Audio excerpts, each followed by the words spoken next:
Welcome back to Meds Made Easy. My name is Tarun. Today let's talk about Protonix, also known as Pantoprazole.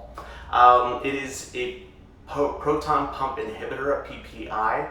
Essentially what that means is it helps to turn off some of the pumps in your stomach that release stomach acid, right? So you're usually taking it if you have like a form of GERD, gastroenteric reflux disease, peptic ulcers, Zollinger-Ellison syndrome, inflammation of your esophagus, anything related to controlling the acid in your stomach because the acid is getting out of hand. That's essentially what this is for.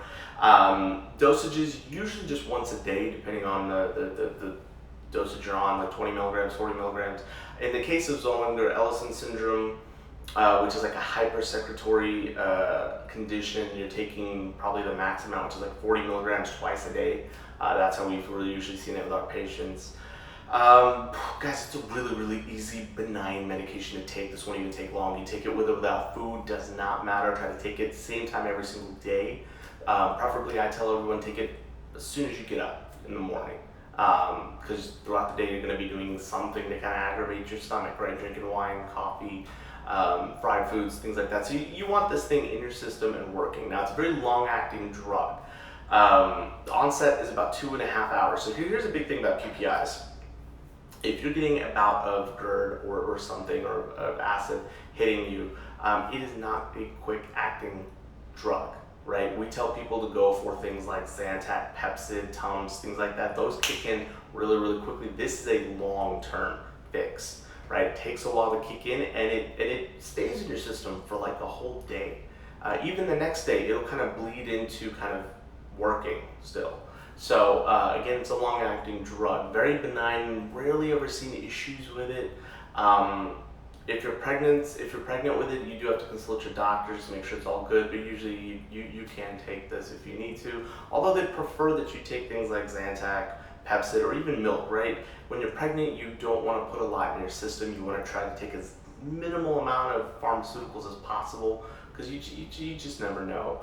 It does have an RID, a relative infant dose, meaning for all the mamas out there that are breastfeeding, you need to be under a certain amount being detected in your breast milk for it to be safe with the kiddos. If it's above that limit, then it's not healthy. Your baby's getting too much of the drug. That can affect the development.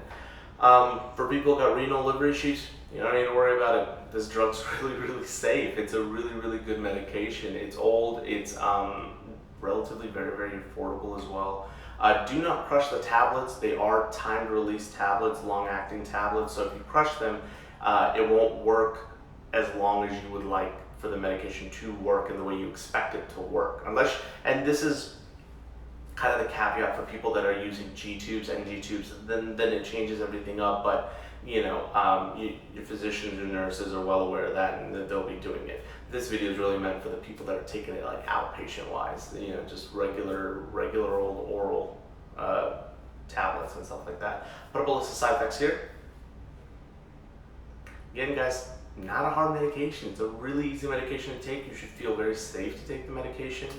Very rarely have there ever been side effects, but you know, if you get side effects, it's usually because there's a lot of other underlying issues in your body, and this just happened to exacerbate them. But again, very well tolerated. I don't think I've had anyone ever come back to me and go, this medication messed me up. So guys, if you have any questions, concerns, leave them down below. Hit subscribe, let us know how we're doing, and if you have drugs you want us to cover, we'll talk about them. That's what we do here at Pharmacy Central. We'll see you next time on Meds Made Easy. Bye.